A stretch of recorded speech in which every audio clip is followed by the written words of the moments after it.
Give me a yahalo, motherfuckers. Give me a motherfucking yahalo, yahalo. Give me a motherfucking yahalo, yahalo. Hi, YouTube. Welcome on back. Hey, I appreciate you coming back. In case for whatever reason you're starting off with season 2, my name is Ed. I am quite literally a psychologist that loves to go ahead and analyze anime, video games, everything in between. And with that, I want to start off by saying, hey, I tend to go ahead and stop, analyze, talk about it in depth. By in depth, I mean you can probably look at the video length down below and be like, God damn, he's talking about it in depth. That's what it's about. It's literally about taking this, actually reacting to it and analyzing it, because according to YouTube, we're a psychoeducational analysis channel. With that being said, ladies and gentlemen, I appreciate y'all coming back. I hope that you guys are fucking hyped. I really, really do, because I've been fucking craving it, man. This show is a show that I've just been absolutely craving it, and I'm so thrilled. And I have a myriad of expectations and experiences and like stuff that I'm expecting for Hachiman to do and for shit to happen, you know? With that being said, let's get straight into it, guys. I'm fucking hyped. Let's go.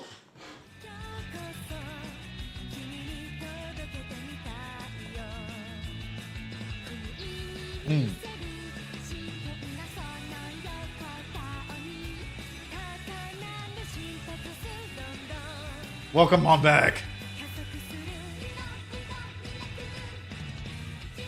Oh, I want to talk about something right here. Wait. Hold on.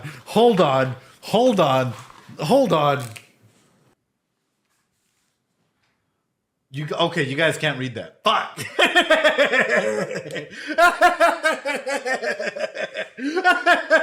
I literally came through thinking, oh my God. So I really want to talk about this, right? Which is, I tried.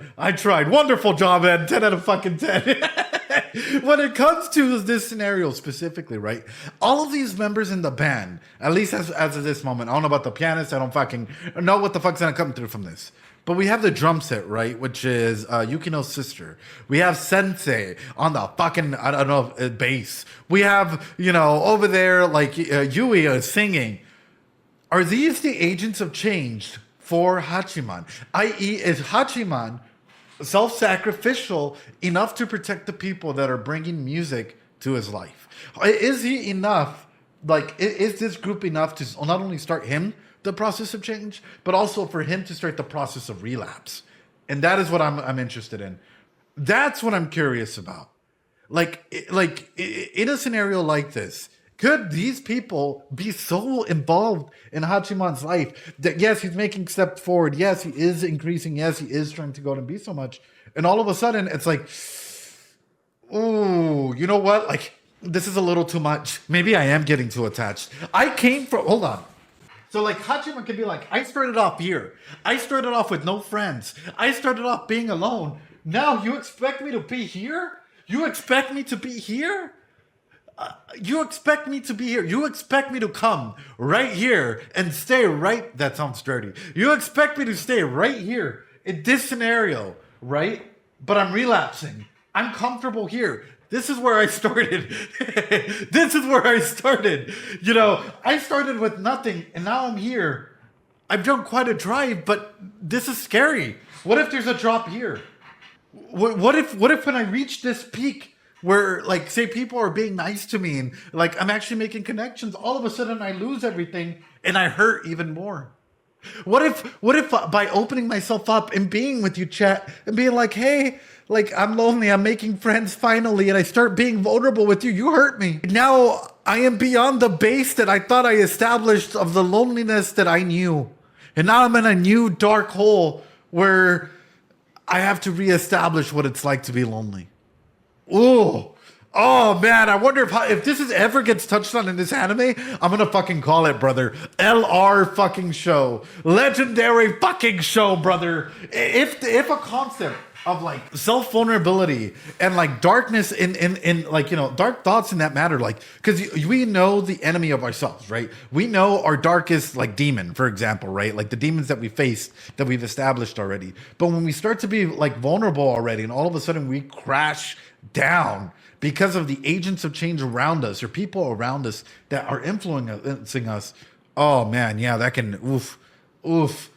I got people to disappoint. Yeah. Ooh, brother.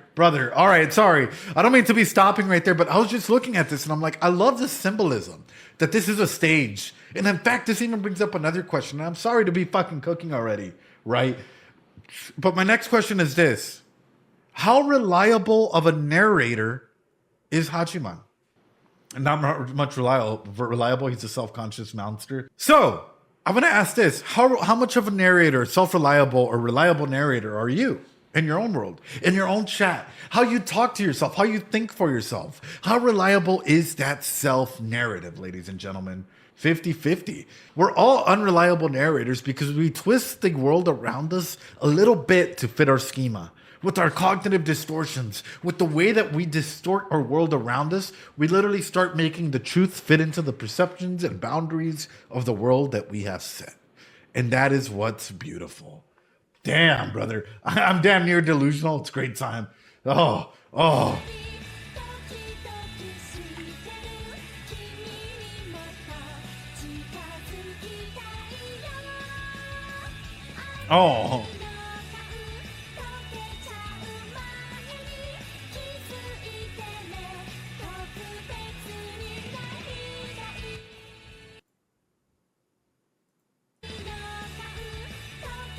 Is it me? Or does it feel already like this season has better animation than season 1? Sorry. But like they're even capturing little movements, you know? Like chat just it does. That is so good. Budget upgrade, way better. Dude, the fucking design, just a little, because like you can see Sensei moving her fucking legs and like kicking and shit. When like you weren't able to go ahead and do that earlier, like, damn, brother.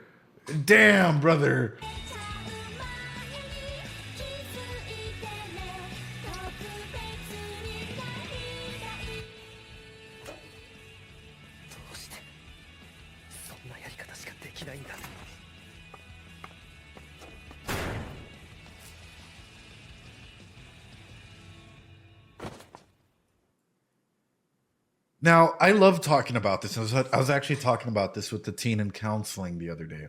Teen came in for individual counseling and for diagnosis from me. And we were talking about the Icarus theory, right? You guys know the story of Icarus, right?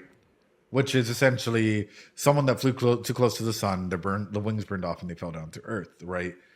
In a very similar scenario, sometimes we do this psychologically, which is sometimes so much of a good thing can make us literally self-harm, like a moth to a flame. Absolutely. Sometimes us as individuals, sometimes we find a new group of friends and we want to do everything to protect that group of friends that we literally like burn down all the other bridges and in the process end up hurting ourselves. Oof.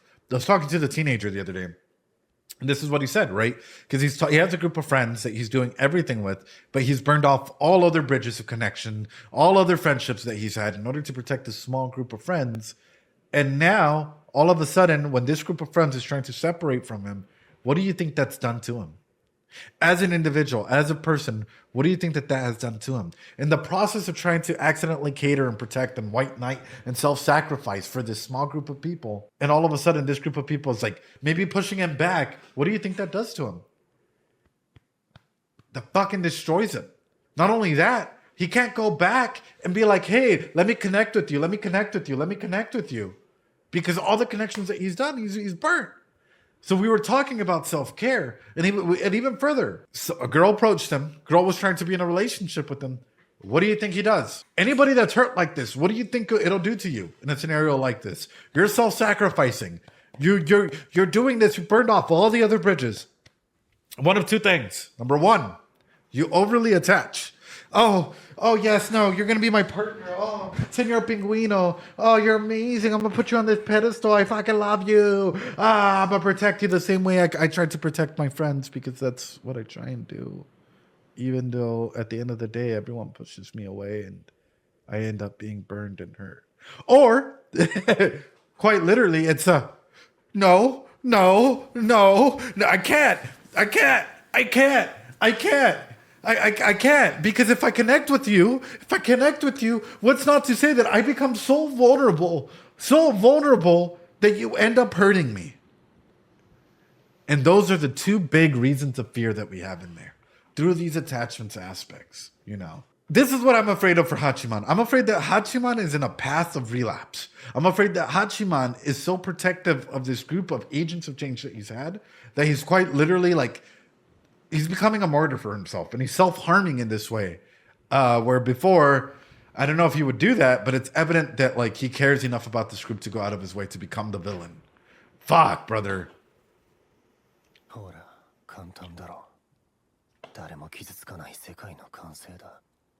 Except yourself. So this is something I would ask him. So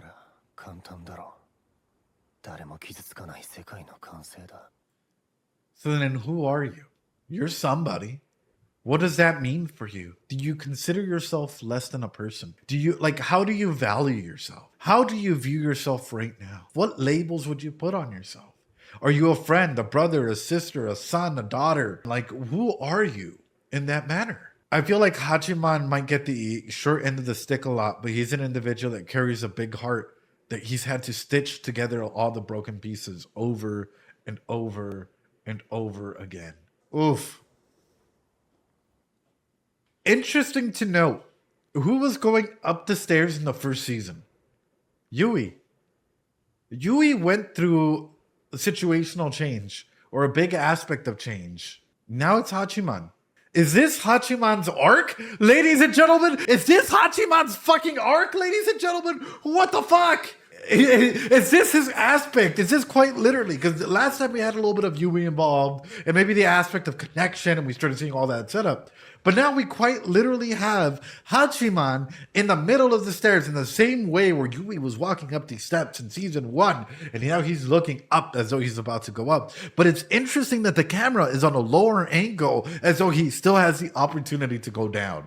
That is fucking interesting. Holy fuck, brother. Woo! Oh, fuck. I know he stands at peak, brother.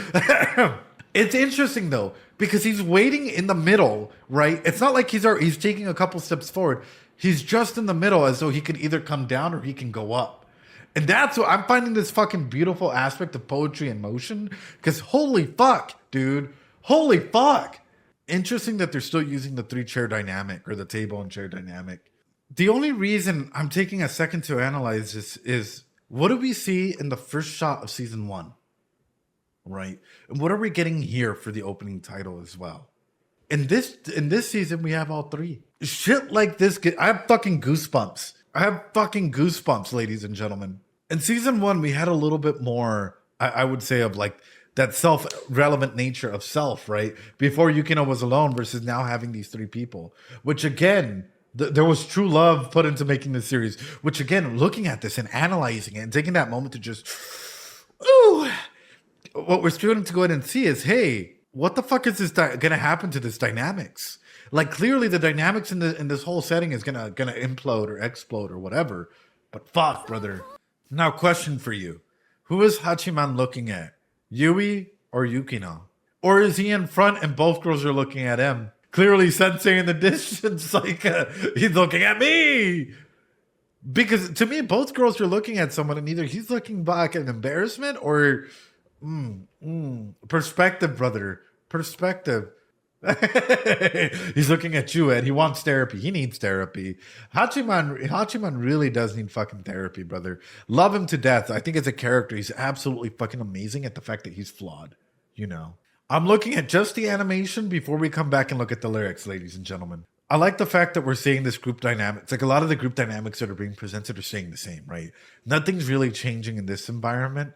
Wait, is this the girl from season 1? Wait a minute. Are we coming back to this? Wait, hell is this? What the fuck? I thought it was a one and done. I thought it was a one and done, brother. Wait a minute.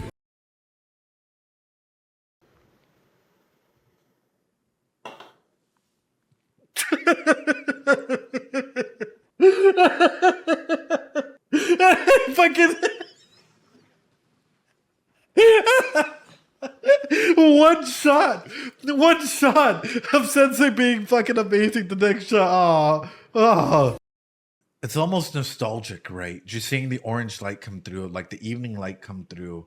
She's minding her own business, all just feeling what needs to be done. Why'd the camera zoom in like this? I'm fucking terrified. Something, or clearly, like one of the clear indications from this, at least like cinematographically, whatever you want to go and say, is she gonna take the first move? Tengo miedo, güey. Honestamente, tengo pinche terror de que lo que van pasando. You should be scared. Who's gonna take the first move? Because the whole like eye opening, right? They're clearly saying something. Something is clearly gonna disrupt the environment that's been set here, the president that's been set here, and through that doesn't just happen because oh yeah, you know she's showing a fucking her eye just open. It's like if all of a sudden I'm like, hey chat, how you doing? I hope you're doing well. I hope you're practicing that self-care. Like that, right? Like all of a sudden the fucking mood changed. The aspect of self just changed altogether. Switches to a camera outside of that. Hey yo. But that's the element that I'm trying to bring up is clearly there's an aspect of change that needs to come through that, right? What is the aspect of change that she's going to bring into this environment? And where is this coming from? Yukino seems a lot softer, does she not? I don't know why. I'm looking at Yukino and it's like I'm falling in love, dude. I'm looking at Yukino. It's like she's like softer. Like, I don't know. I'm just falling. Oh, dude. I'm starting to blush a little. I ain't even going to lie, brother. I'm looking at this face, brother. Different art style. That's probably it. That's probably it, man. Nah, she was looking at me, not you. So we clearly have an introduction of a new character, right? Clearly already being teased.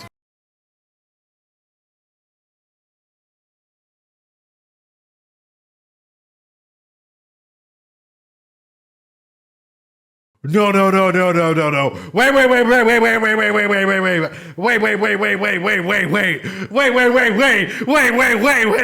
Hold on. Wait the fuck on. Wait.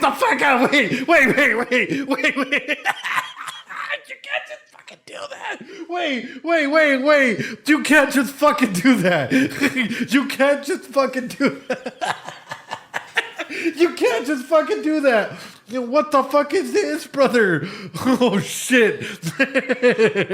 Fucking shit, brother. Oh. And a fairy tale ending. And both girls are going off in their own direction. It clearly looks like it's fucking winter time. Oh my God. Oh my God.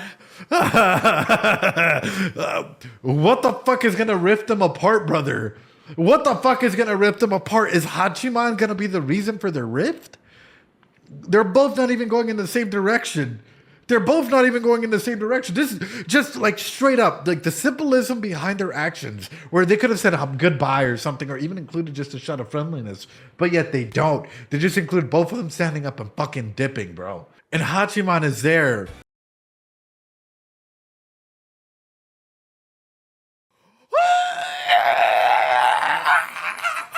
The fucking shit, brother. Is this gonna be war? Hold on. Is this gonna be war, brothers? I've never been so fucking hyped. But brother, I'm looking at this, right? Hachiman, clearly, same fucking, shot here, right? With the trees, with the winter, whatnot. Both girls stand up as though this is their fucking battle cry, and they both take a step forward, and the camera emphasizes this. What does it mean for you to take a step forward, brother? What does it mean, especially in an environment like this, when you have another person doing that same thing? My key takeaway is, this is going to turn into a fucking battle, brother. I don't think it's a poly shit, brother, because if it was a poly relationship, I think both of them would have stood up and probably talked or gone the same way, but the fact that they turned on different ways. Ooh, is this what Love is War is? Is this the real Love is War? It's like they're both taking the initiative. I thought this was a comedy. You guys said this show would make me laugh. And why is this show already breaking my fucking heart? All right, brother, we're backing it up. I told you guys that was just for the quick aspects in there. Now we need to go to the lyrics, brother. I don't know about you guys, but I'm fucking loving. First off, the song is a banger, right? I don't feel like I gotta fucking compliment the artist, but I do. The song is a fucking banger, brother. But also the fucking animation, brother. Ooh. All right, brother, let's go. I'll look for it in the promised land. This is a common thing that comes into my office a lot. What is love? Baby, don't hurt me. Don't hurt me. No more. God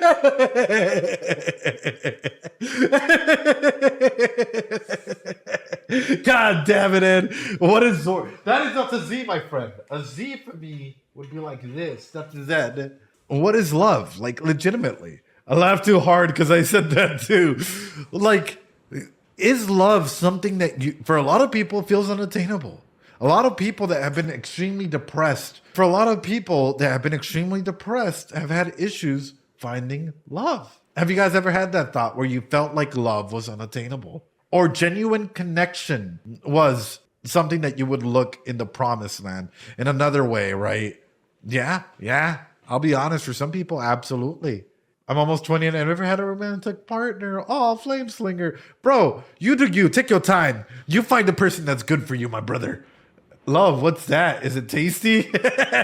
Here's the thing, though. We all have different forms of love, right? Like, some of us have fucking figurines, right? Like, for example, if Yukino, right?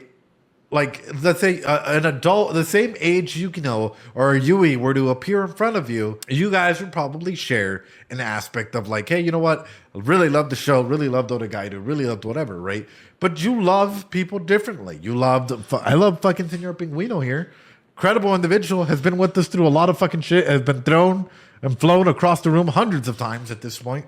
Love him. Love the dude. So, we all love differently, and our expectations of love come in different manners as well. Dude, why is Yukino so fucking beautiful? Oh my God, brother.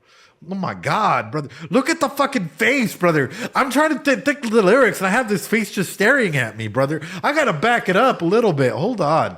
And then her as well. She's so fucking crisp and adorable and... A theory to fill in the blanks ought to be the perfect fit. And yet it goes around in circles. The future is an unknown beast. So guys, what is empty space, ladies and gentlemen? And I know you guys might be like, what the fuck are you talking about? I promise you it'll relate. It's a void, nothing. So what is something that is nothing? What would you guys say is because when we're talking about a void, we're talking about nothing. But what is something that is nothing? Silence. Oh, you guys are going to go fucking deep with it. You guys can take it as deep as you want. Here's the thing. And I'm looking at these lyrics and I'm trying to think about it, right? A space that can be used. I'm not good at riddles. A vacuum, darkness. A theory to fill in the blanks ought to be the perfect fit. The reason I'm bringing this concept up, there are people in their lives who go around and they're like, oh my God, my perfect man has to be 6 foot tall, make $300,000, only slept with one person, they need to already have a house, no loans. You know, there are people out there who literally make giant expectations list where it's hard to fill the voids that are left. A theory of love or a theory of attachment in self and in others, and I think this is one of the key elements through this, is sometimes when we look at things, the more specific we go, the harder it is going to be to find individuals that fit that theory, to fit the aspects of what we're trying to go ahead and find, as opposed to more vague or more openness in self and in love and in whatnot to fill whatever we're trying to go ahead and find. I'm looking at this and I'm asking myself this question, and I guess this is how it relates to it, which is, who's asking this question or who's stating this in the show? Is it Yukino? Is it Yui? And why are they stating it? Now, I'm thinking this is Yukino because I don't see Yui talking about a theory. No offense, brothers. No offense. But I'm guessing that this is either Yui or Hachiman. You know, I don't mean to be savage, brother, but it's either gonna be Yukino or Hachiman, because I don't expect Yui to be like ought to be the perfect fit. And yet it goes around in circles. The future is an unknown beast. Absolutely. All it takes is a crack for it to be twisted. Phenomenal. Interesting. Damn, Yui catching a perfect fucking stray. And no, lumps, I don't want to fucking fight. But in comes in this question, right? This is actually absolutely beautiful. As a psychologist, this is what we're always looking at. Where are you? Where's Hachiman?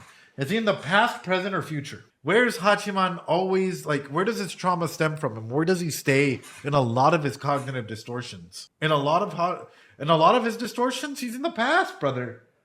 Hachiman is greatly impacted by his past. Hachiman is still trying to overcome aspects of his past. He touches a little bit of in the present whenever he has to, but a lot of it, you know, a lot of that trauma sticks from his past. Where is Yui? Past, present, or future? So I'm trying to give you guys an idea. Being impacted by the past doesn't mean the past though. Some say future, but I'm seeing a lot of present. Where is Yukino? Where is she always looking for? What is weighing her down? Is it the past? Is it the present? Or is it the future? Is she working towards the future? Where is she at? So I'm using this as an example. Out of these three, I'm gonna ask this. Are you working through your past? Are you currently in the present? Or are you working towards your future and only focusing on the future? Some of us are working in the past, and that's okay, brother. There's nothing wrong with it, right? We all have shit that we got to deal with. We all got stuff that we got to deal with presently as well. And some of us are just want to make plans and stuff for the futures. What do you think would happen for someone that's only future oriented? What do you think happens in an environment where she's setting everything up to come all the way to the top? And all of a sudden, she thinks she knows everything. This is gone. What happens to someone like that? Who all they've done is prep for the perfect future, but now they won't be able to reach it. Those are the individuals that you get who start the despair process. Those are the individuals who become really sour in their life, who their thought patterns and whatnot starts, almost a psyche break. Stagnation starts setting in. Am I living in the shadow of other people? Have I truly felt fulfilled in my life? Have I wasted my life? Where does that come through, right? And your perception of the past grows even harder on yourself, where you start remembering, man, there were so many aspects and times where I had the opportunity to hang out with people who invited me to be a part of their whatnot. And I said no, because I wanted to focus on certain things. Only being present or only focusing on the future, a crack can form and it can completely take you away. Acknowledging the future is amazing. It's great. Yui, only being in the present though. Is she the healthiest individual? That's my question. Only being in the present, does that make you healthy? Not necessarily, because then are you truly planning for the future and have you grown from your past, right? No planning, no nothing. Happened to Yukino, or did it already? It could have already happened, left me live. And that's exactly why we're bringing it up. Like, I'm not here to make predictions, and I always love fucking stating this out there, right? I get a lot of shit wrong, but the analysis comes from the aspect of psychology that we do have, right? Is Hachiman healthy? If he only focuses on the past, do you think that he will be a successful adult? Probably not. And that's the elements that I'm trying to bring up. When we're looking at past, present, or future, and the way that they're talking about it, true, but now it's like, what cracks have happened for this narrator that's telling this to already be explaining it like this? Man, what a beautiful and stray from perfection. I like how they have perfection with the picture of fucking Sensei here. And stray from perfection. I'm walking down a path that may eventually drain me of all warmth. Ooh, if I want to change, there we go, keyword.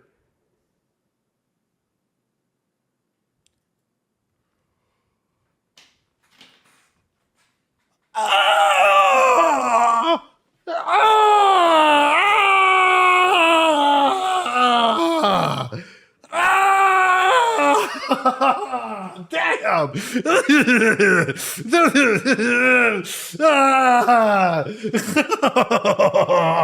Bro, I got fucking good.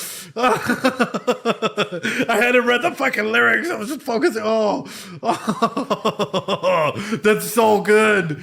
That is so good. Is this war? Like, I keep saying this, your reactions are the best. No, brother. Holy shit, bro. It's just that aha moment that also comes with some of this fucking, like, this anime, man. Holy shit. Holy shit, dude. Okay. Sorry, don't mean to fucking blow your eardrum, brother. It's war, brother. Also, we're 45 minutes in, and we haven't gotten past the fucking intro. Welcome, YouTube. Appreciate you guys being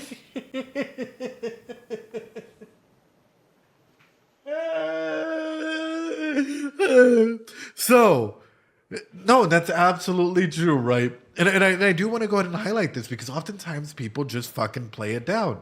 An aspect of existentialism is how even aspects of self in change or in dying, right? By the way, dying doesn't mean like, I am slain, right? No, it can literally mean an aspect of yourself that, like a part of yourself that may die and change, right? Whenever we talk about the existential moment like this, I wonder one of two things. If this is Yukino saying this, these are the thoughts that are coming through my mind. Why does Yukino want to change now? Are there expectations that she wants to rebel against at this point in time because those expectations might kill off any chance of her being an independent and self person where she can make decisions for herself for whatever feelings that she may have? Is this an aspect of change for the warmth that she's trying to fight or find or whatever, or the theory of aspects of things that she's trying to find? Which in comes in the next one. Is this because of adulting? We know that family, as stated previously in season 1, plays a big impact of self, right? And puts a big impact of like self-love and whatever that may be. Is it because of the fact that, like, you know, if you're adulting, right, I hate to put it this way, what would it mean for her to become an adult? And like, for coming from a wealthy family, what would that mean? Could this mean that family pushes you into certain areas, i.e. even self-love or self-choices where you're not comfortable doing, killing an area of warmth? I've read a lot of interesting stories lately, and I got to find the name of the book because I have it at work.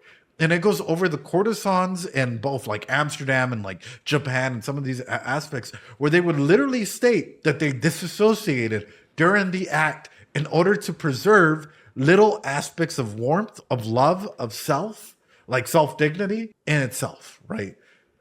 And it's making me wonder the same thing for Yukino.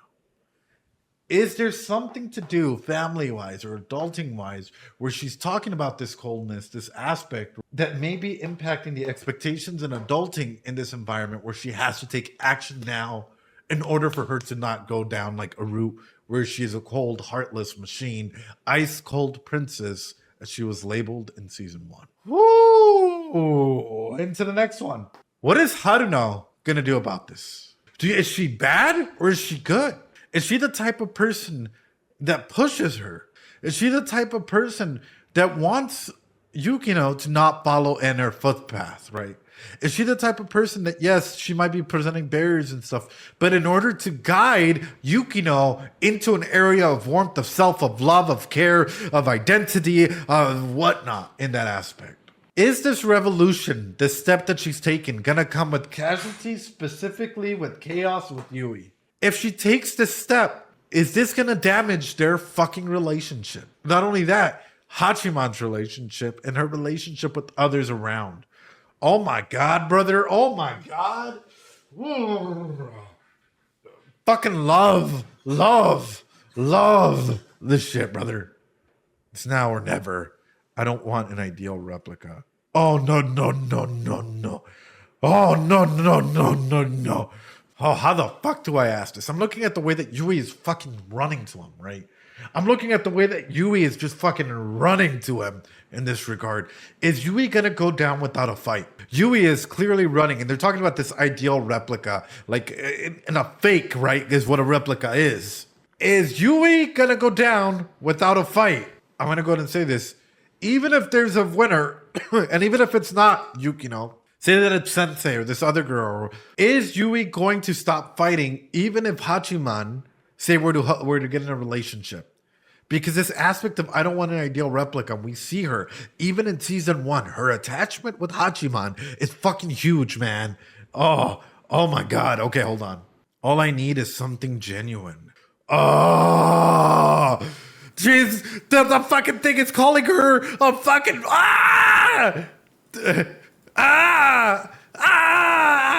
Yukino is genuine. Is she though? Okay, So according to this OP, all I need is something genuine, and Yukino's fucking on screen. While talking about replicas, it's Yui. So is Yui, a relationship with Yui, even real? Even genuine? Or would it just all be like coasting? And even that, coasting can still be a genuine relationship. Oh my God, brother. How many layers are we about to get into? What is this show gonna do to us? Oh, that fucking... I'll go look for it in the promised land. But you whispered to me in a fairy tale ending. The words I want to hear. I love you. Dude, I have so many fucking goosebumps right now. I wish I didn't have a fucking long sleeve. Oh my God. Oh my God. Oh, y'all didn't tell. This is fucking hype, ladies and gentlemen. Wait, so then who's he gonna say it to? You love me, and yeah, I love you guys. You guys are fucking amazing. Is he gonna say it to Yukino, or is he gonna say it to Yui? Or is he gonna say it to someone else? And if that's what they're searching for, because it's only in fucking books, oh,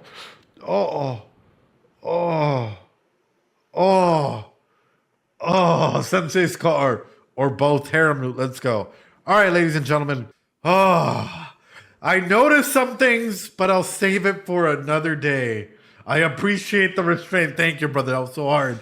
This is how Now or Never hits. Dude, this is amazing fucking song, though. The trap card has been set, chat. I want you guys to remember this.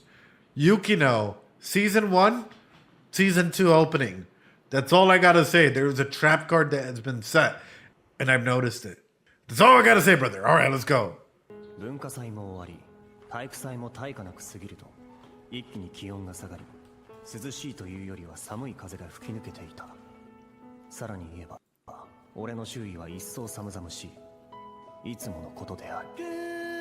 俺だけハブとか、それどこの引谷くん？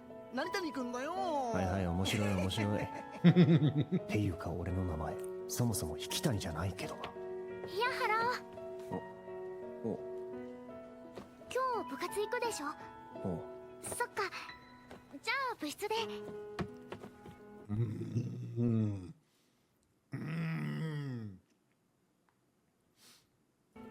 さらに言えば、俺の周囲は一層寒々しい。いつものことである。So why do you think that is? Like, I made it a little bit louder in case you guys didn't notice. Why do you guys think that is? Like everything around them got a little bit icier. It was its actions, right? This is what I was talking about in season 1. Whenever I say that, like, your actions have, like, you know, ripples. They have effects. And I love touching on this. And I know we just started. And I know I've touched on this beforehand, right? Which is essentially, was the layers coming out, right? Layers and layers coming out. And then on the other side, you had their perspective. And you had their perspective also touch on an aspect like this. In their perspective, they have friends, they have groups, they have systems, they have so on and so forth.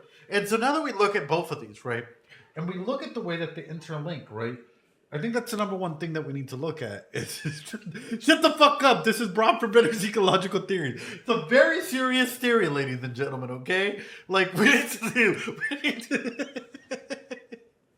I can't.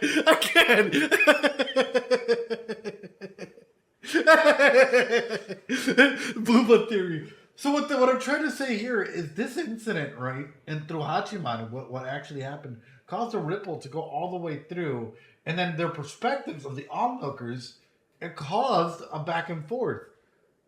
What do we call this space right here? What do we call that space right in the middle? The motorboat zone. I'm kidding. This is quite literally the aspect of similarities, where both stories have an overlap. No Man's Land. Where both stories have common ground, right? Where they share some similarities. But there's a lot out there. There's a lot on both sides that don't make sense. Who wins in an environment like this? The not popular kid versus the popular kid. Who usually wins? The popular kids, because they have more influence. Because all of a sudden, you start seeing this stuff start eroding because he doesn't really have friends. So all of a sudden, the waves get fucking bigger for him over here. Oh yeah, the friends that he thought he had aren't really there. He's not really putting up much of a fight. But where is the truth? You want me to be honest with you? The only truth would be whatever was recorded. Because at the end of the day, I hate to put it this way, we distort the truth as much as other people around us distort the truth. And this comes just from cognitive distortions, from our schemas, from the way that we interact with the world, from the way that we actually take in every single reaction and like the antecedents that come through with it, right? So for example, working with some military personnel, right? All of a sudden, there's a loud bang, something breaks or something falls and whatnot.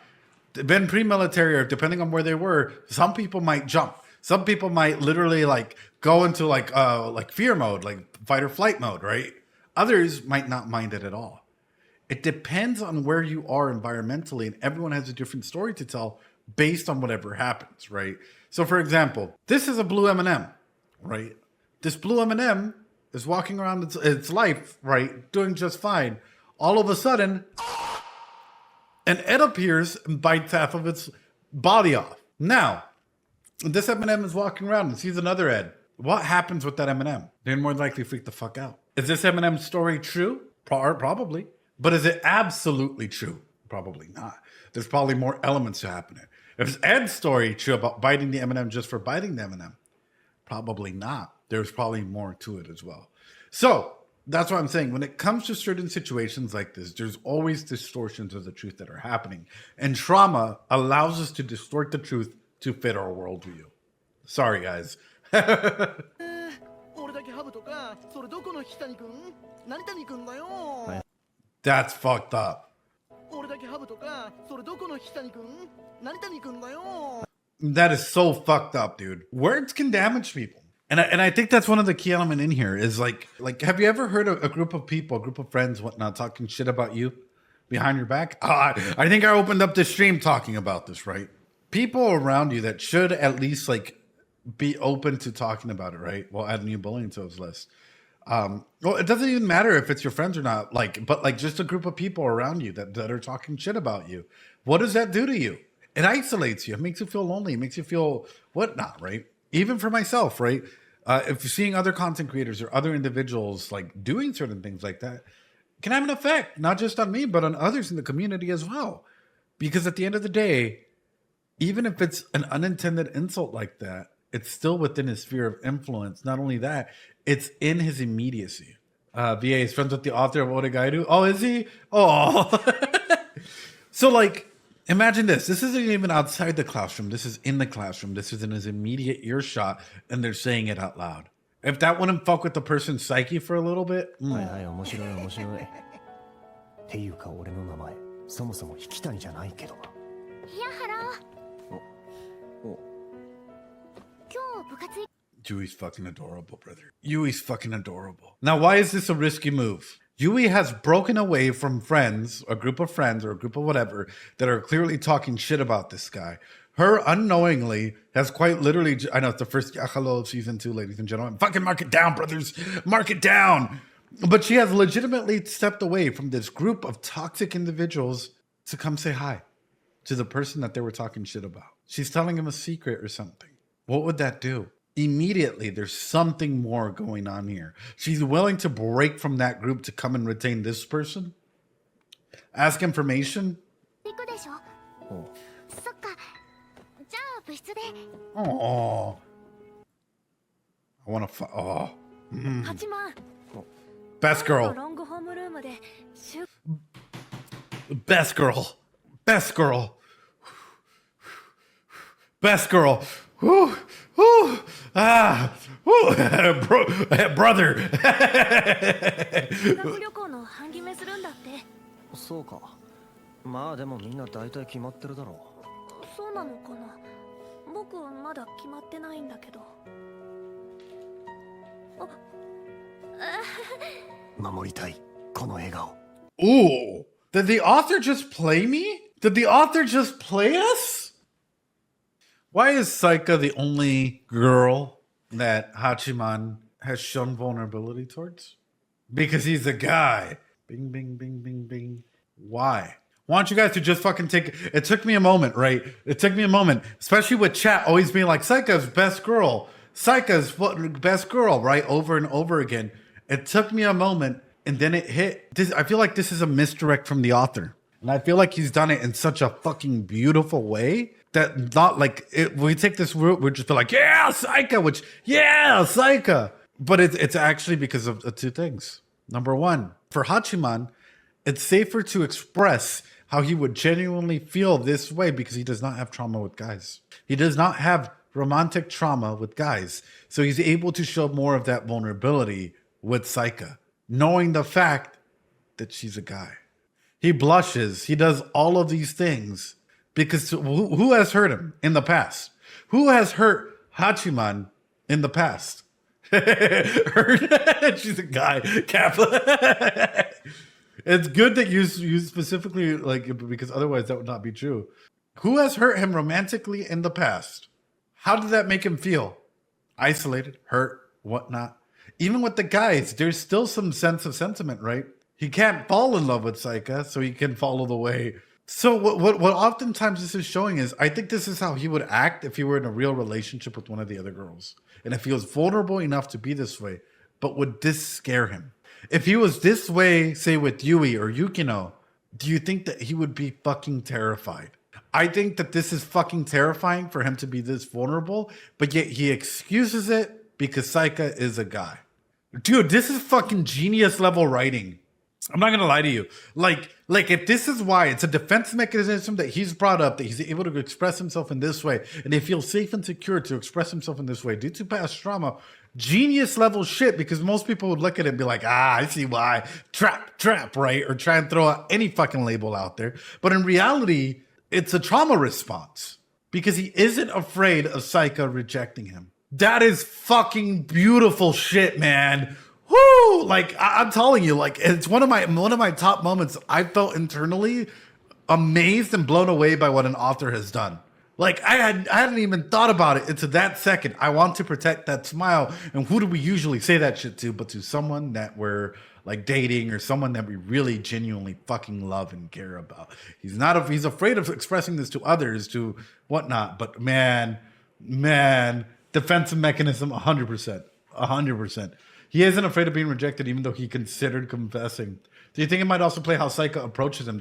Yeah. It's also how Psycha approaches him. If we're gonna be 100% real with it, Psycha's best girl confirmed. Psycha approaches him without a holds barred. It doesn't feel like there's hidden intentions. It's like they will genuinely want to connect, and that's a big difference in that. Man, I'm blown away. I'm fucking blown away by this author. Holy shit. なら一緒の班にするか。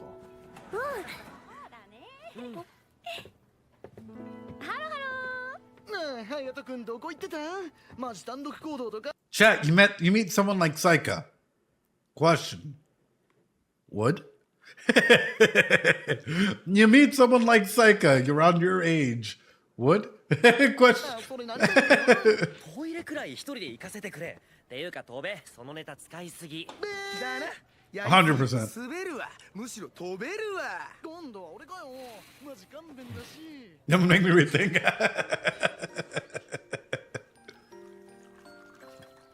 Aww.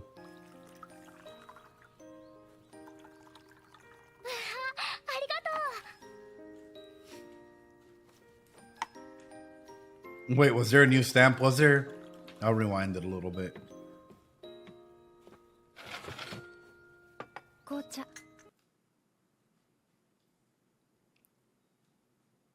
Who is this? Who is this? This is not Yukino. What? 今度は俺かよ。マジ勘弁だし。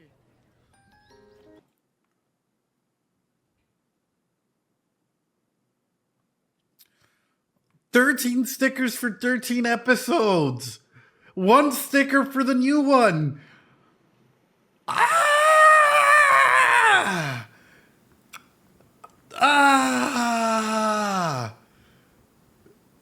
Guys, the stickers are telling a fucking story. The stickers have meanings. But also her literally, I love this. I love this representation of each character. I ain't even gonna lie.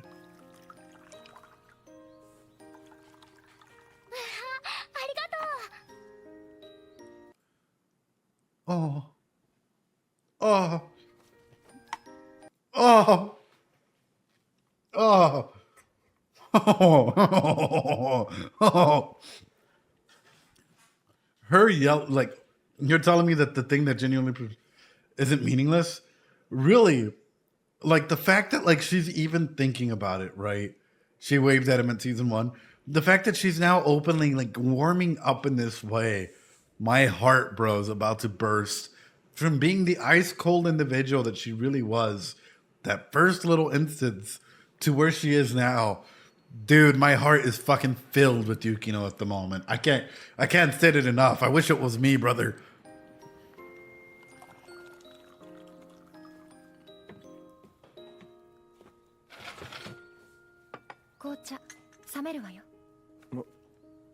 Oh. 下なんだよ。っていうか、うちの学校も沖縄とかが良かったな。京都行っても結構どうしようもなくない？することなんていくらでもあるでしょ。この国の文化を直に見て触れて。そういうもんじゃ。Look at what she's sitting as well. Look at where she's sitting as well. The distance, and I love talking about this because even in psychology, right? In social psychology, where you sit is important. Who's closer? She used to be over here, and there was odds, but now they're closer. Now it's a little bit closer. Now it's not so confrontational. That is storytelling. That is storytelling using your environment. And even in actual everyday positions, the way that we sit, how we sit, why we sit, so on and so forth, carry a lot of meaning, man. Oh, but what if you're repairing? じゃないと思うぞ、あれは。あら、では何のために修学旅行に行くのかしら。あれは社会生活の模倣なんだよ。は？上司と出張に行けば泊まるとこも晩飯のメニューも自分じゃ選べねえ。でも妥協すればそれなりに楽しいんだって自分を騙すための訓練みたいなもんだ。ミッキーの修学旅行超楽しくなさそう。あなたたちだって一つや二つ楽しみにしていることはあるでしょ。Right. 戸塚とお風呂とか。私はまだ。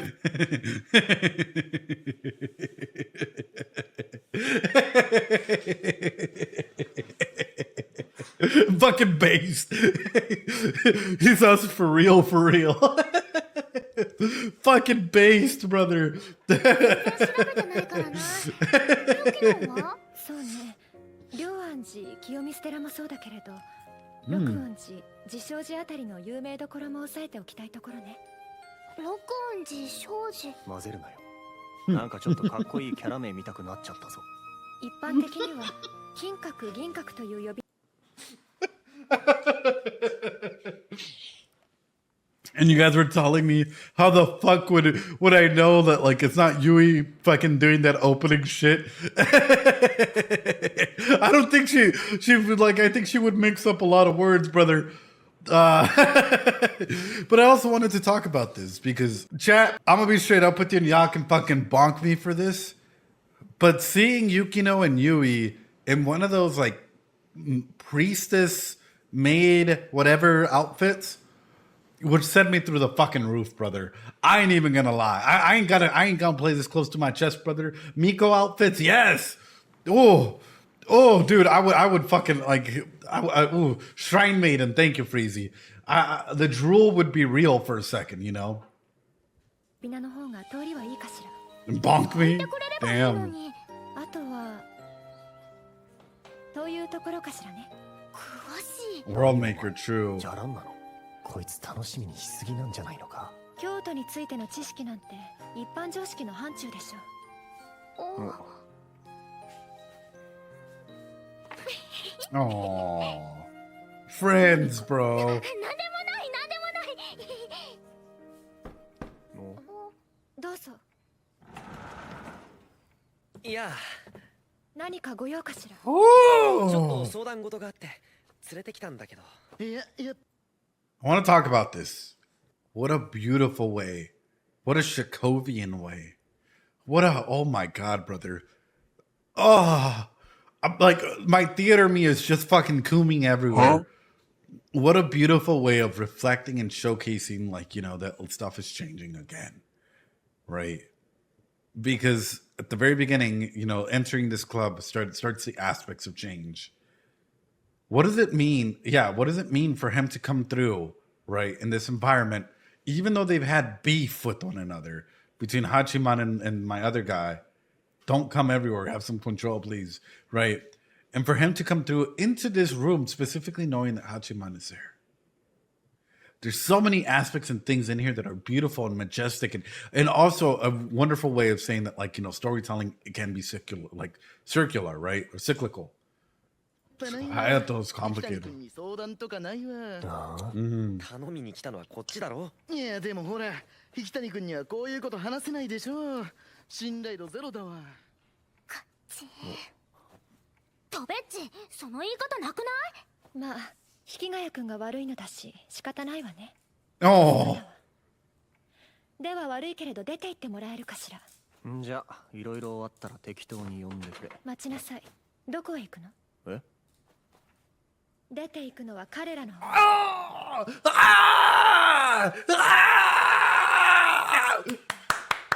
Yukino fucking based 10,000 points for Yukino. Holy fuck, bro. I wasn't expecting. God damn. Fuck. Easy, bro. Easy. He asked for to let me put that scene on a fucking frame. Dude, what the fuck? The point inflation is crazy. Dude, Yukino literally doing that. That is best fucking girl. Holy shit, dude. Someone stands up for you. Let's put it in that way. Does that not warm your heart? Does that not fucking warm your hearts, ladies and gentlemen? Does that not like, if somebody were to say that, right, and you know that there's beef between you and this other person, would you not fucking like have a little bit of doki doki in your heart right now? I know I would, brother. I know I'd be like, ooh, ooh, ooh, ooh. 礼にも知らない。礼節もわきまえない。そんな輩のお願いをこちらが聞く必要なんてないでしょう。早々にお引き取りいただいて結構よ。なんか嫌な感じ。Fuck. まあ、俺たちが悪いな。飛べ、出直そう。俺たちだけで解決すべきだ。いや、もう後には引けないでしょう、これ。実は俺さ。マジ？つまりあれか、海老名さんに告白。No! No!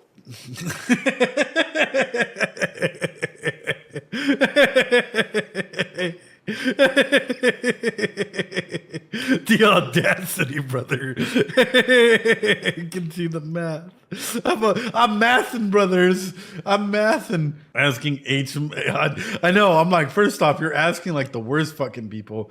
But second off, guys, there's a concept in psychology, right? Especially social dynamics and social psychology, over subconscious commands, right? So for example, if I were to bring up like, man, I really want M&Ms. What M&M do I want? A lot of you guys would respond with blue. A lot of you guys would respond with blue from what's happened earlier. Or without the almond, you know? But why? Some people put in a different color just to go against it. But if we talked about it subconsciously, for example, if I were to showcase this, how many of you already know where it's going? Because you're preconditioned. Because we've already talked about it enough times about Rothenbrenner's ecological theory or whatnot that you've been primed. So what happens if I start talking about love in concepts of asking someone out and I need your advice chat? What happens to you as an individual? And this is something that happens every single day, which is why it's important to realize the concepts that we're talking about, right? The idea is being primed. So I wonder if this is one of those moments where a subconscious command is happening and they're being primed in that aspect. Ask the blue M&M if you can do it, Ed. Yellow M&M, may I eat you? Because of propinquity? 100%. Propinquity plays the P word, propinquity plays a huge effect. They're getting closer together. Now they're seeing what the next step in most relationships are, which is this exact step. Ooh, this is so good, man. パクして付き合いたいと。そうそう、そんな感じ。さすがに振られるとかきついわけ。ああ、振られたくないね。なんやっぱりそう簡単にはいかないかな。そりゃまあな。悪いけれどお役に立てなさそうね。いいじゃん、手伝ってあげよ Have you ever asked anybody out? ちょっと待て。判断を押し付けようとするな。引 So 谷 cute. 君、いや引谷さん、お願いします。いやいやいや、礼儀正しくした風に見えて一周回ってより失礼だから。シャシャ I'd fucking want to drop kick you, brother. Oh my god. I've had the urge to drop kick some people in this show. Now you're about to be one of them, man. Now you're about to be number. まんまだから。う。ユキのドベッチも困ってることだし。まあそこまで言うなら考えてみましょう。ちょっと雪の下さん、あなた最近由比ヶ浜さんに甘すぎですよ。じゃあやりますか。で、具体的にどうすればいい？いやだからさ、俺が告るわけじゃん。そのサポ You gotta be straight up about it. Look, I ain't gonna fucking color it, right? You gotta be very fucking straight up about it. And good or bad or however it goes, it comes through, right? Look, man, I know we haven't had much time together, right? But I really want to get to know you better, you know, and I'm really going to go ahead and put myself out there, like right here, right now, because it's one of those moments where, you know, things can go amazingly, things can go right. And sometimes things can go bad, and that's okay too, you know? But I just really feel as though like there's a lot of intriguing elements and stuff and conversations about you guys. Kind of want to know if you want to go out for dinner or something, man. Like, for me, I've found a lot of interest in what you're saying, and I feel like there's a lot more to explore. If you're down, why don't we go for dinner next week? Like, what do you think? Friday, 6 p.m. here on twitch.tv/Psyculturist? What do you guys think? Right?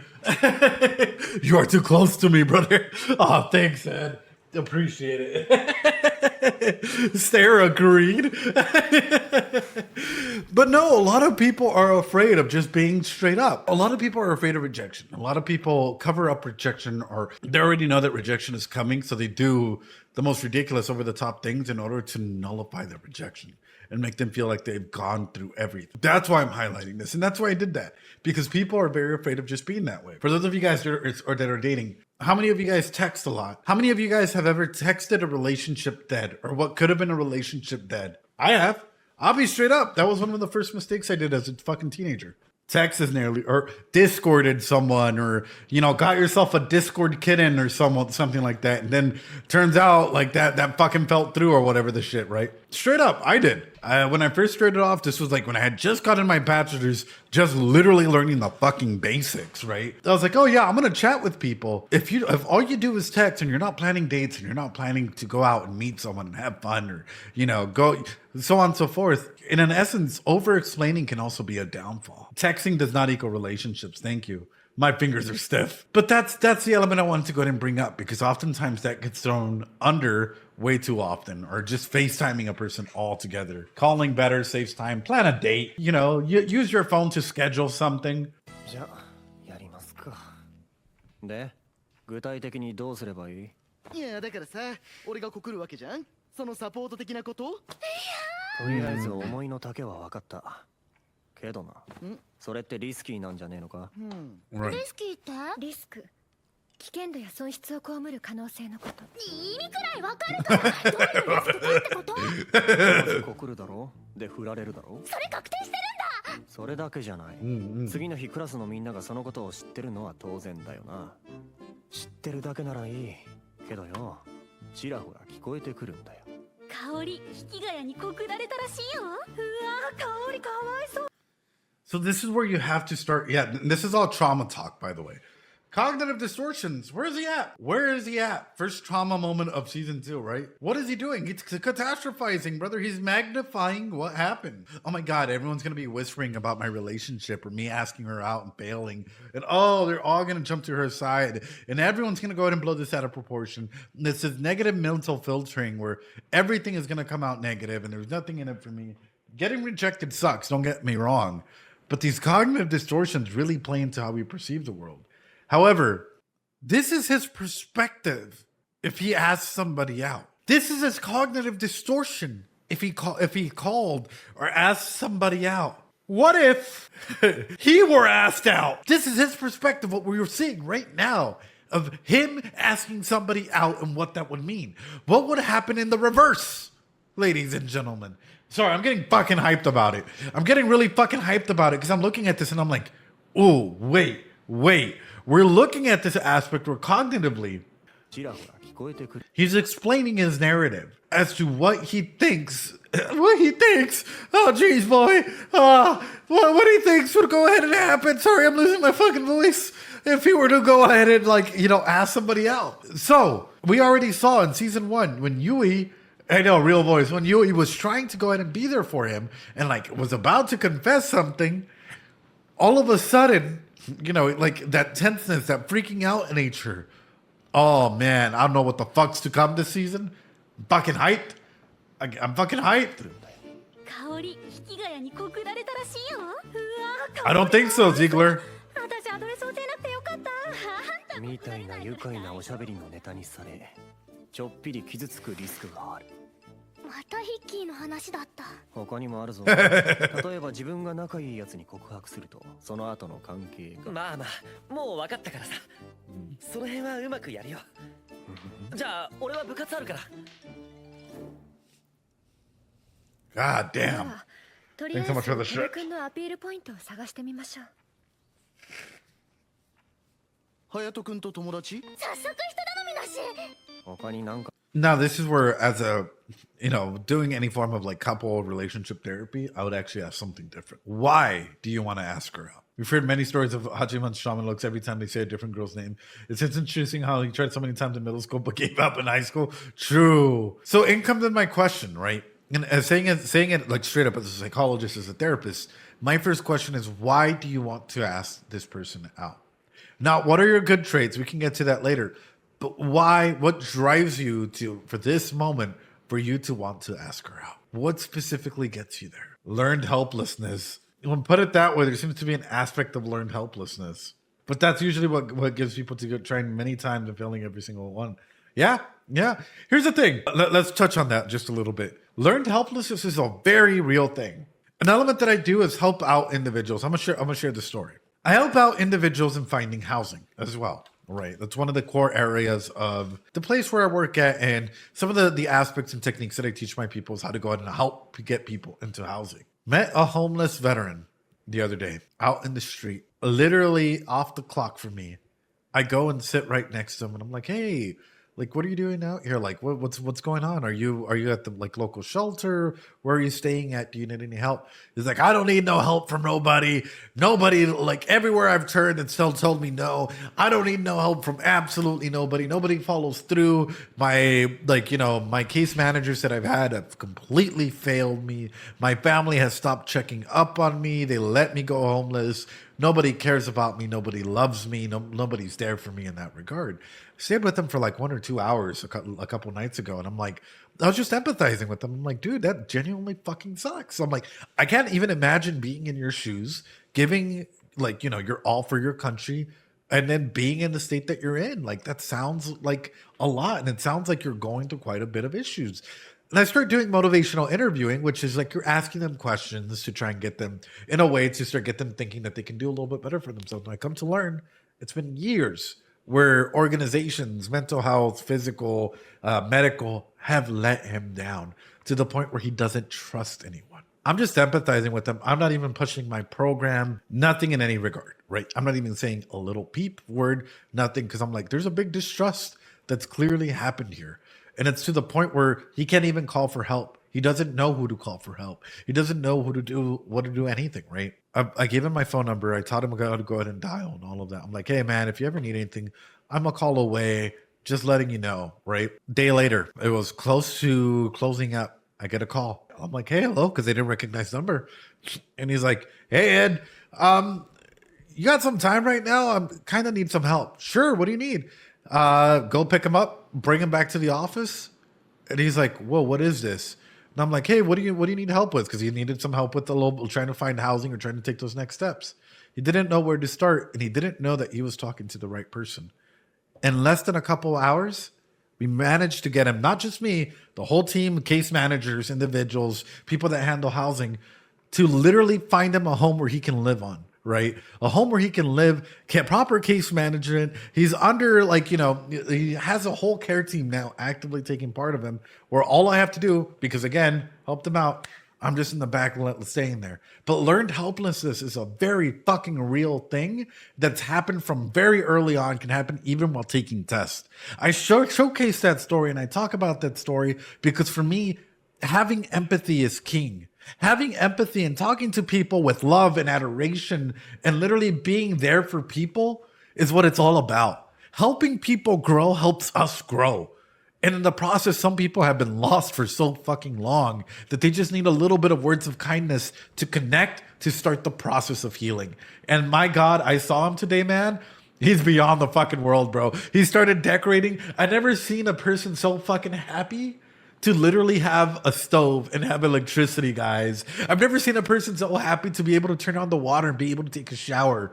It just literally like blows my mind the amount of impact that empathy can have, you know? And that's why I showcase this story, because learned helplessness is a very real thing. And sometimes we give up, but sometimes it takes the right people to be around us for us to start taking those steps forward. Anyway, let's keep going. 明るいとか明るいだけで好かれるならハゲ大人気だろ。指の下はそうねうるさいいえ He's loud. Oh. 想像し賑やかなところかしらね。よくわかった。作戦変更だ。飛べのいいところを探すより、海老名さんの好みに合わせていこう。おお、なるほど。ところで、海老名さんは戸部君のことをどう思っているのかしら。 So what I would try and highlight from this, right, is, for example, YouTube. What are some of your strengths? Use an I am sentence. I am smart, intelligent, kind, loving, empathetic. What are some of your strengths, chat? You're creative? Yeah, hell yeah, brother. Empathetic? Sure, Lena, 100%. You're resilient? I am stare. I'm good at learning. I am punctual? Sure. I'm moderately intelligent? Sure. Punctuality? We all have things that we can maybe even take a pride in, that we can go ahead and analyze that those are our strengths, right? How do your strengths impact who you are? What is a strength that you feel you have value? When people compliment that strength, what does that do for you, right? Because all of a sudden we can start catering to other individuals with that regard. I am smart, I am intelligent, I am loving. Don't, it only strengthens me. Punctuality comes from anxiety? Sure. And comes in another question. I know we're talking about love. If I were to be like, hey, you know what? I love that you're punctual. You're fucking amazing, Lord. Every single time that we've had an Oregairu stream so far, you've shown up, you've represented, you've been here, you've shown your love for this show, and it goes above and beyond. And I can recognize that in you as an individual, that you take pride in the aspects that you love. And I gotta say, man, I'm fucking impressed by it. Like, genuinely. I feel like you were mocking me, but I'm not. I'm just being straight up about it, you know? How would that feel for you? Like, if someone were to confess, would you prefer someone to confess for you, or you to confess for someone? First question for you. But even for Lena, right? Like, if Lena were to be like, you know what, dude, your empathetic nature is absolutely incredible. Like, and you can correct me if I'm wrong in anything that I'm saying, but the fact that you've taken care of your siblings, of your loved ones, and you're always there despite the distance that's been created within your family, I think that you come off as a very true and genuine person, even at times when there's a lot of stress and chaos in your life. And I think that empathy literally generates and it is a fucking ripple effect of waves that crosses through whoever you're talking to. And they can pick that up quite literally just from the way that you interact with them. And I can't even thank you enough for checking in on me when, stuff was going on with my family. I appreciate that. I genuinely think that that's one of your greatest strengths that I've seen so far. Yeah. Honestly, I'd feel more comfy being confessed to because I know what the answer would be. Ooh. But the main element that I'm coming out from this is, for some people, pointing out their strengths and reaffirming their strengths is amazing. For other people, though, if you were to pick out their weaknesses, it can turn quite nasty. And it can turn quite personal. Right? Learn to just shut up and take a compliment? Yeah. Lena. おっと、これも答え出ちゃってますね。やばいわそれ超気になりまくりんぐでしょいいのかお前、これあれだぞ。ファイナルジャッジメントだぞ。いいや聞かないと先に進めないでしょうこれは。ではどうぞ。いい人だと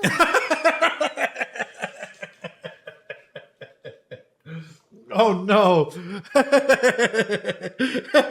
Fucking savage mode. Someone told me I think you're a nice guy. Well, chat, that's it. It's been nice knowing you.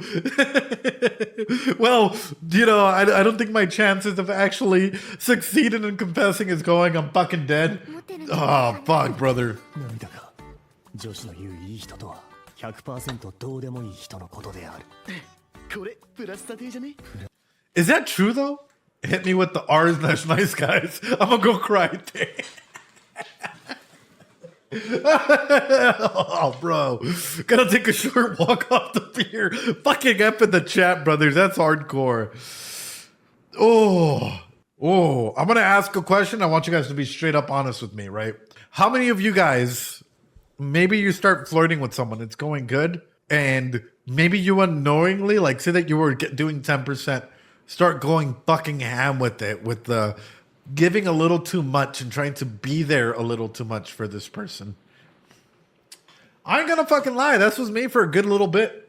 I'm a fuck just straight up about it. I think like, you know, whenever it was like, oh, there's a little bit of interest, all of a sudden I started going way too fucking deep and giving too much of myself when we were still just in the first little beginning stages, and then being like, whoa, wait a fucking minute, and it backfired, right? And it's like, oh, right? Not great with distance. Or being left on red, right? Like say that you're flirting with someone or that you've been talking with someone and all of a sudden it says red an hour ago, red 2 hours ago, red 4 hours ago. And all of a sudden they just respond with K. Or they don't really respond. Or they change the topic. Oh, too much of my earlier life, too little now, pendulum swings. Yeah, now I'm on the other side. Now I'm just like, is it true that some people give off sexual energy? Yeah, absolutely. Some people, dude, I'm about to fucking nuke chat, bro. Keep up the K's and I'll fucking nuke you guys. I don't even talk with people. All right, chat gets a fucking timeout, YouTube. There you go. But that's even another person. Wow. It is what it is. It is what it is. But that's the main element that I wanted to go ahead and highlight through that is no matter what, like, like shit happens, right? And so we have to be aware. Okay, they're being better. We have to be aware of what's going on here. So 休むのはお前の思考だけだ。これだ。京都散策してるうちにいい感じになるの。ひな、京都好きって言ってたからあると思う。そうなるとまずは戸部君と海老名さんが一緒にいる状況をきちんと作らないといけないのかしら。go out, get some dinner, be straight up about it. I would prefer just fucking ripping the Band-Aid off and just being like, hey, you want to go on a date? Yeah or nay? Like, World Maker, you want to go out? Yeah or nay? Like, you want to go out for dinner or something? Nah. Lena, you down to go bowling or go play some ping pong or darts or something or grab a beer? Like, I'd rather people just be straight up like, yeah or nay than yes. Than making this, yes, I want. Than making this, like, harder to go ahead and when you pick me up, ask me, Refta, dude, you want to go out to go, I don't know, go play mini golf and fucking go-kart or some shit? I'm down for some go-kart. If you're down for some go-kart, right? It's an adventure. It'd be a me and you adventure. I would like to be able to spend more time with you. That is a fucking Chad line. I'd like to be able to spend more time with you. It's nice, right? But at the same time, I do wonder if people, because some people don't take hints directly, unfortunately. So the element still presents itself, and that's the main key that I'm trying to get at, is in aspects of love, how are you presenting that self, and how comfortable are you asking someone out, or comfortable in just communicating with others, right? Are you the type of individual that's like, Nandeska, Oni-san, would you like to go to a Comic-Con? Or are you just a fucking Giga Chat that's like, hey, I want to spend more time with you, please. Twitch Metacam. Oh, that's so good, guys. どうぞ。失礼します。と、ひなちゃん。 Hey, yo. ゆい、ハロハロー。やハロー。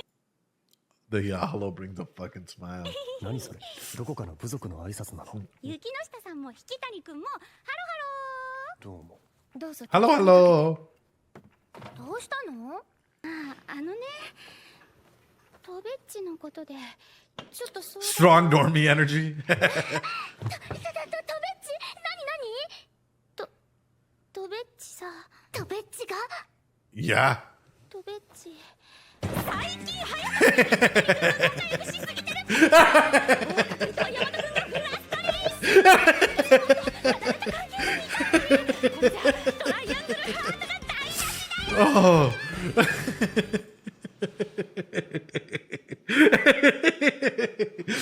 Just fucking immediately, like, fucking hit this straight out, brother. 最近トベッチ、引谷君とよく話してるじゃない？意味ありげな姿勢とか送っちゃって。あのね、誘うならみんな誘ってあげてほしい。そして受け止めてあげてほしいの。 God 先 damn. に言うと誘い受けてほしいの。 A sub つ bottom. まりどういうことかしら。なんかね、今のグループがちょっと変わっちゃった感じがして。でもほら、男子同士でもこう、なんか複雑なこととかあるんじゃないかな。人間関係とか。男同士の複雑な関係。やだゆい。私変なこと言った？いや、まともなこと言ってたぞ。大丈夫だ。 I will say though, presenting a girl character, a female character that is actually into the aspect of sexuality, there's too many people out there who downplay the amount, like, 'cause sexuality goes both ways for all genders, right?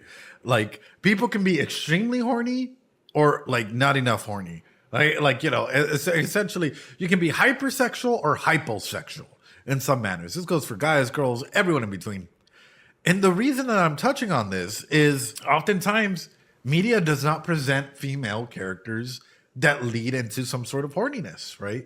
And if they do, it's often reprimanded for some people in the way that it's presented. That is really, really fucking interesting. You drove away a viewer. Feels weird, man. Damn.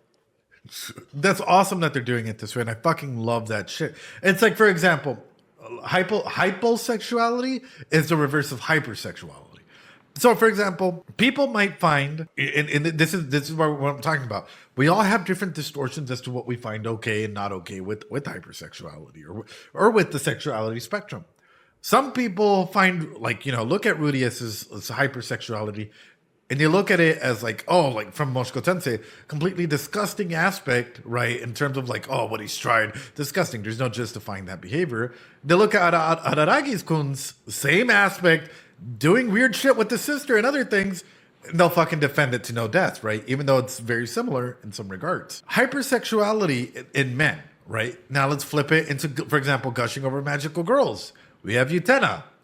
Here, we have her. We have individuals that are hypersexual, or they're exuding hypersexual elements for a reason, which for me comes into mind, where did this idea first come off from, right? When did she first, and I hate to ask it in a very real way, when did she first start to exude or identify hypersexual moments or elements in her life, and why? I was asexual because I figured girls didn't experience sexual.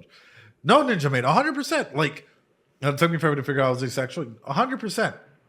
Like, asexuality is another concept that often doesn't get touched on, right? For guys or girls as well, which, you know, for some people, it's quite literally, it takes a lot of like self-adventure and identifying to find that out as well. Yeah, asexuals don't touch. 今までと違うことは確かでさ、それはちょっと嫌かな。これまで通り仲良くやりたいもん。あ、でも引谷くんも仲良くしてくれるのはいいと思うんだよ。私も目の保養になるし。じゃあ修学旅行でも美味しいの期待してるから。 Good morning, Anne. Your back touched me. 引谷くんよろしくね。何だったのかしら。わからん。ま、みんな仲良くできるようにしてやりゃいいんじゃないの？そうだよね。でもヒッキー、男子同士ってどうやって仲良くなるの？ How do you guys become それを buddies? 引谷君に聞くのはあまりに酷じゃないかしら。上野浜さん、もう少し気を使いましょう。本当だよ。 Bro, the animation in this is making me fall in love with Yuki. I'm not gonna lie to you. The animation in this, she's a lot softer. Like, compared to first season, Like there's like lights in her eyes, the little smiling, the little blush underneath. Like there's something about her. It's just different in a beautiful way. Like what? Yeah. もうちょっと気遣いよお前が。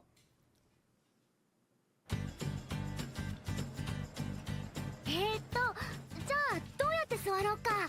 適当でいいんじゃないか。足窓側ね。さっきほらゆい、エビナ。じゃあひながそこで隣にとべっちが。はいはい、ゆいがそっち、私がここ。川崎さんはお向かいだね。いや、私はどこか他のところ。いいからいいから。僕たちはどうしようか。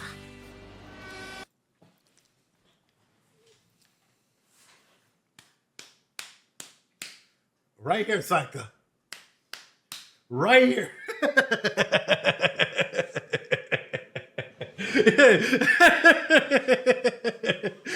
Call me out of pocket for it. Call me out of pocket for it. That's fine, brother. Well, what should we do? Wait. Hold on. Whoa. Right here. Right. We do. Real.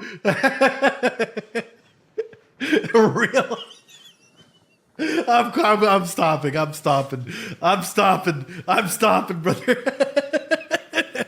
I hope that made you guys laugh a little bit. Oh, that fucking cracked me. But can you do this? My back took a beating on that one. いや難しいもんだね。あっちで何かあったのか。それがさ、とべっちは川崎さんにずっとビビってるから、もう全然会話弾まない感じ。Oh, ひなでいつもより getting third wheel. トベも災難だな。二人きりになる時間があればいいけど。でもあの二人だけだと多分何ともならんぞ。だよね。とべくんの方。さいちゃん聞こえちゃった？うん。でも夏休みに千葉村で聞いてるから。ね、八幡。Oh. 俺実はさ、海老名さんちょっといいなって思ってんだ。あ、ほらあそこ。Oh, they're too close. Oh. Notice? Do you guys notice that instantly his defense mechanism comes in when she gets too close? You guys notice? Huh? Look at that. He's all fucking blushing, getting all close and personal with fucking... That change, brother! The defense mechanism is... Oh, those are Mount Yui, by the way. Boobs interrupted. そういう無邪気な行動がですね、多くの男子を勘違いさせ、結果七へと送り込むことになるんですよ。Mount Fuji, Mount Yui. 分かったら今後ボディタッチをしない、休み時間や放課後男子の席に座らない、忘れ物をしても男子から借りない、徹底してくださいね。あのな。よっと。私そろそろあっち戻るね。Oh, she 100% realized, brother. 100%. Ain't no fucking way, bro. Look at this. 100%, brother. 分かったら今後ボディタッチをしない、休み時間や放課後男子の席に座らない、忘れ物をしても男子から借りない、徹底してくださいね。あのな。よっと。100%. Look at that direct eye contact. She knows what she's doing. She's trying to play a fucking game here, brother. Backed off right before it got too awkward. Yeah. 私そろそろあっち戻るね。八幡。Fucking shit.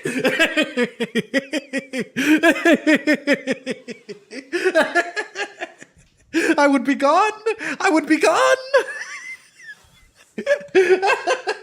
I'm gushing right now. Yeah, let's go. Oh, fuck, brother. No, fuck, brother. Are we winning? And can you move? Can you make Psychus pose right now?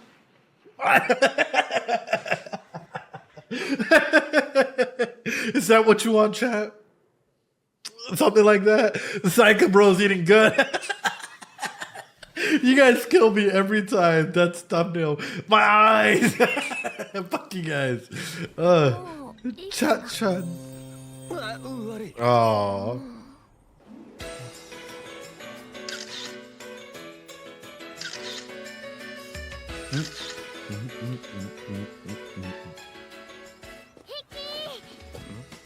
Green beans, no, brother.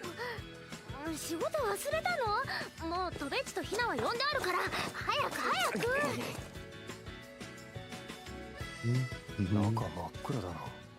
ここなら入るタイミングずらせば二人っきりになれるでしょ。ほんじゃ二人ずつ行こっか。ユミコと隼人君最初ね。私たち最後に行くから。あまり時間ないし、そんなに間隔空けない方がいいだろうな。そうだね。言うてこれそんなに時間かかんなそうだし気にしなくていいっしょ。けど早めに戻れるに越したことないしさ。ほらちゃっちゃと行っちゃおうよ隼人。面白そうじゃん。じゃあ足を Ah. わこれマジ暗いでしょ。来てるわこれ暗さマックス来てるわ。だね。 I feel like this is an impossible battle already, brother. ここで石を回してお願い事するんだって。お願い事決まった？おう。じゃあ一緒に回そう。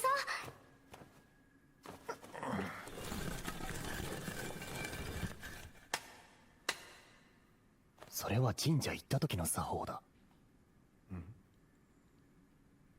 God, she is beautiful too. 終わった？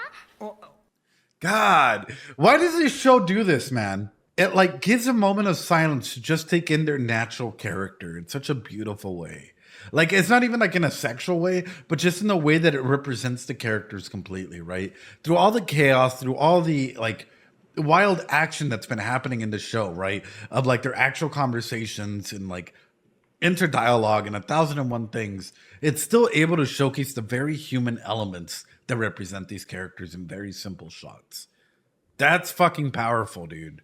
That's amazing. よし、じゃあ行こう。 Exactly, discorded. 今日だ。いやでもそれあれでしょ。こっから良くなるしかない的にいいことでしょ。かな。 Oh.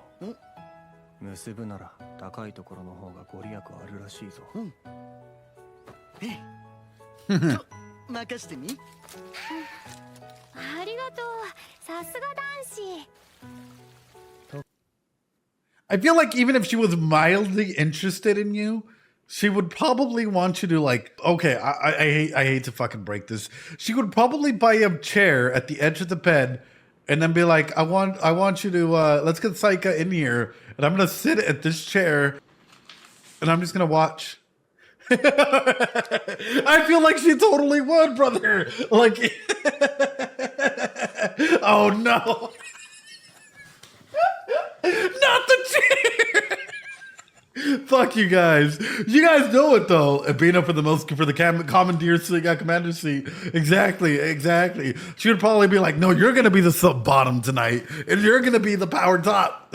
Honestly, probably right. 俺たちがなんかしなくても結構頑張ってんぞ。この調子でうまくいってくれるといいね。あ、やっぱみんな恋愛目当てかな。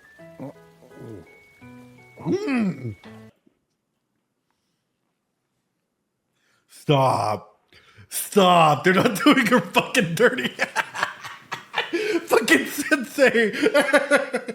But also, hey yo, what the fuck does she mean by this? You think everyone's here for love-related reasons? Hey yo, what the fuck does she mean by this? Hachiman, watch out, brother. 目当てかな。何してるんですか。すごく美味しい。はい、ヒッキー。だからこいつは。 It's like a secondhand それ kiss. はちょっと。Oh.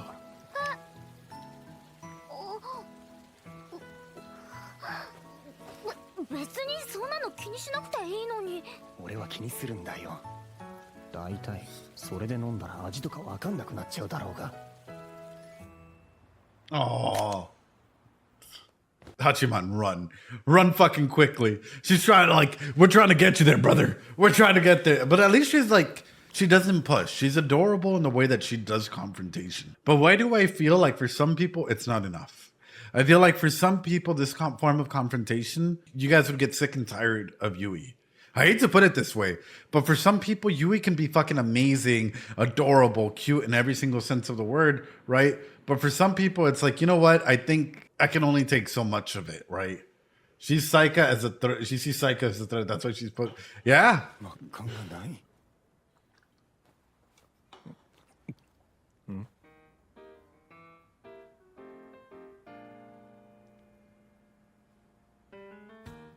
だよな Just buy her a fucking panda, brother. Just buy her a fucking panda, brother. Oh. おやすみ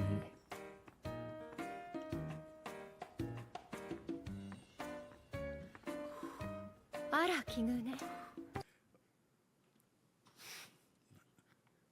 Honestly, this show does fucking amazing work with these characters. That's all I gotta say. Hair up, hair down, hair sideways. Hit それはさっき言うべきだったな him with the ada. 部屋に居づらくなって逃げてきたの？そんな理由で逃げてたら修学旅行には来てないお前はクラスメイトたちの話題の矛先がこちらに向かってきてね。どうしてああいう話が好きなのかしら。けど話を聞かれるんなら興味持たれてるってことだろなんか Oh. 人事のように言うけれど、そもそもあなたが文化祭の時に。俺いや待て俺は悪くない社会が悪い It's all society's fault. それで依頼の調子はどうなの？可もなく不可もなくってとこじゃねえか 悪いわね。私が別のクラスだからなかなか手伝えなくて。I will say, their chemistry is growing. Their chemistry is growing in such a phenomenal way that we're actually starting to see just common forms of conversation without the big confrontational moments, right? There can be soft confrontations, but like the aspect that like they're able to bounce banter off of one another and their distance is literally fucking shrinking in this way is beautiful. There's a lot of extra space in that couch and she decided to sit close to him. 100% 0-0 Zeus. 100%. So we're starting to see that propinquity is already starting to take effect. And their closeness, right, is only bound to get closer. They're bound to close that distance. And fucking awesome. 気にすんなよ俺だって同じクラスなのに何もしてねそれは気にしなさい。 Sensei! Sensei! 凶暴な旨味でしたね。的確だなそれにしても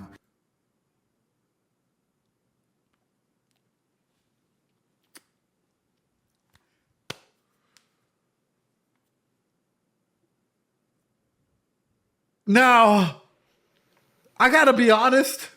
She's her. Sensei's late night ramen trip. Hell yeah, brother. 私たちが同伴を。教師がいいんですかねいいわけないだろう。だからラーメンで口止め料を払った。その行いはさらに教師らしからぬのでは。バレたら叱られますよ叱られるのは悪いことではないよ。誰かが見てくれている証だ。君たちもちゃんと見ているから、いくらでも間違えたまえ。I love that. Like, as a professor, as a teacher, especially when people are young, dude, it's okay to fuck up. It's okay to mess around. It's okay to, what a fucking line, dude. It's okay to mess around. It's okay to fuck up. Like, you know, you're at this time and period where quite literally you're allowed to. Because oftentimes, like, I hate to put it this way, once you become an adult, yeah, just don't make it a life-altering fuck up. But once you become an adult, what happens? All of a sudden you fuck up and there's very, very real consequences to that, right? And I love the fact that Sensei is just very chill, very relaxed, and allows them the opportunity to explore that. 私は酒盛り用の酒を買ってくる。ではな。 So party the night away? Oh, Sensei. We'd get along just fine, I think.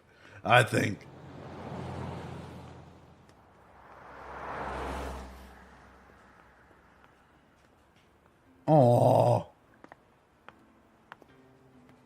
I wear my sunglasses at night.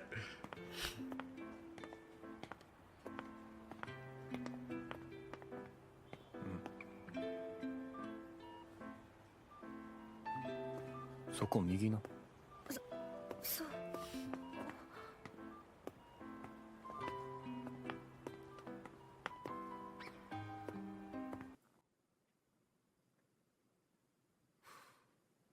I feel like this is one of those moments that change a show. I feel like this is one of those moments that legitimately showcase a lot without saying a lot.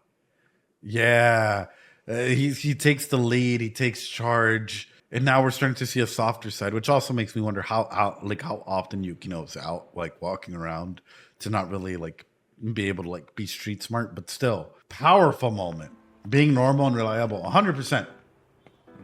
And Yukino starts following him. Such a beautiful little like sequence like this. That's wow.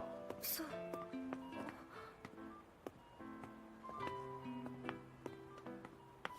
It's a different city, true.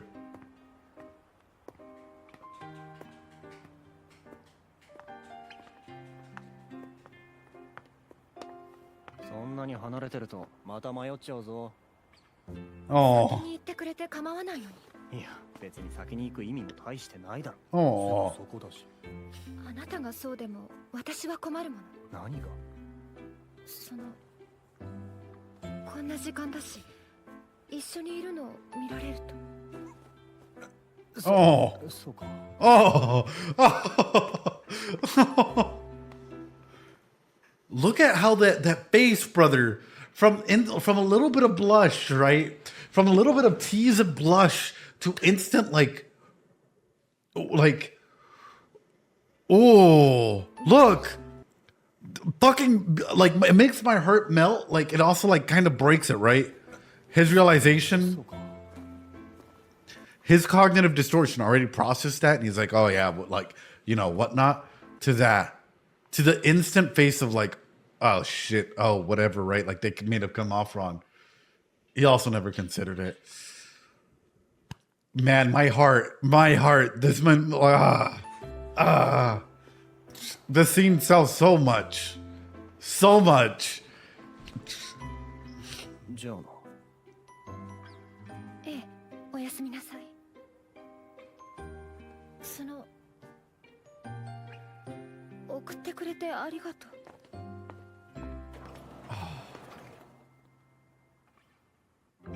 戻って風呂入るか。 Oh, thanks for walking me.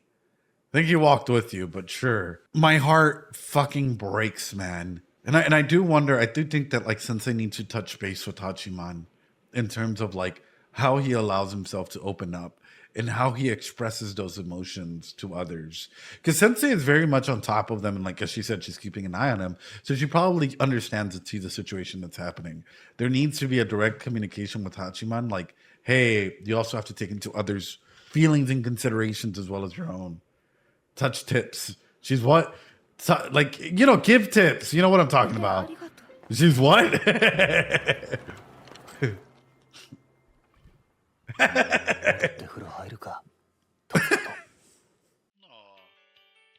is this the ending? No way. The distance between them is so fucking close now. Wait a minute. Even in the fucking ending, like the distance between them is a lot closer than. Woo!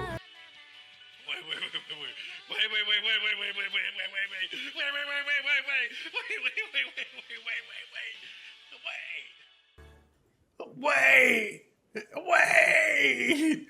And it goes back to the fucking chair, but the lyrics, the chair is back. The chair is the commander chair. But the lyrics. I know, right? It's beautiful fucking shots, like every single time we touch on it. But it started crumbling down once we found love. Whatever.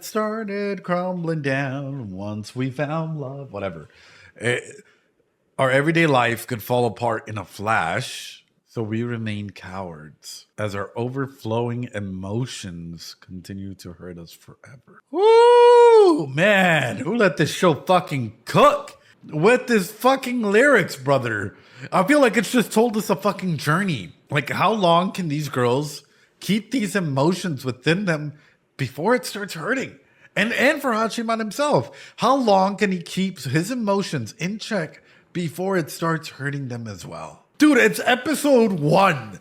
It's episode fucking 1. I'm not gonna do an ending analysis. I was just quickly looking at the lyrics, and I was fucking blown away by the closeness, some of the lyrics that appear, and I'm like, what the fuck, brother? Holy shit! This is episode 1 of season 2. Hold on. Beautiful shit. Let's see if there's anything else. Oh. Oh. 8万は行きたいところあるの？そうだな。ま、どこ行っても一緒というか、逆に一緒ならどこでもいいまであるな。8万らしいね。僕は映画村とか嵐山とかかな。嵐山は温泉もある。何？温泉？ Oh no. Here's what I'm fearing. Hachiman becomes a villain again. That's what I'm fearing, brother. Oh man. あれ、どつか？ What the fuck is this setup, brother? What is this setup, brother? Literally, just a long fucking corridor leading up to her for a confession or some shit. Episode 2 time? Common fear, yeah. 材木座うるさい。ちょっと静か。一緒に行こうね。 Hey, yo! この寝顔。 The reason why I fear that, the reason why I genuinely fear that is because Hachiman, we've already seen that trend start to pick up, right?